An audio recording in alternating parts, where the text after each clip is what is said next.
तर मंडळी, आम्ही आलो आहोत गोव्यात. सगळ्यात आधी मडगावला आलो आहे. कशासाठी लवकरच कळेल, सांगतेच आहे. हे आहे मडगावचं स्टेशन. इतकं सुंदर, नीट अँड क्लीन आहे. छान पार्किंगची सोय आहे, प्रशस्त आहे. आम्ही निघालो आमच्या हॉटेलकडे. ही आम्हाला एक छानशी बस दिली होती. मज्जा येत होती या बसमध्ये. शाळेतला फील आला.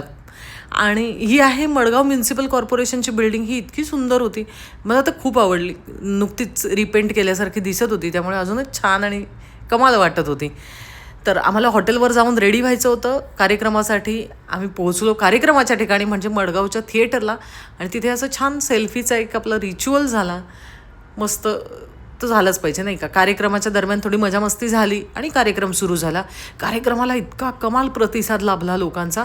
हा कार्यक्रम होता गोवा मराठी पत्रकार संघातर्फे आयोजित गीतकार पी सावळाराम यांच्या गाण्यांचा कार्यक्रम. खूप मजा आली, खूप धमाल मस्ती केली आम्ही. हे ना मडगावच्या थिएटरमध्ये एक भिंतीवर छान पेंटिंग केलेलं आहे, ज्यात लोककला आणि संस्कृती दाखवलेली आहे. आणि तिथेच एक मस्त नटराजाची मूर्ती होती. तर तिथे फोटो काढण्याचा मोह कोणाला आवडणार, बरोबर ना.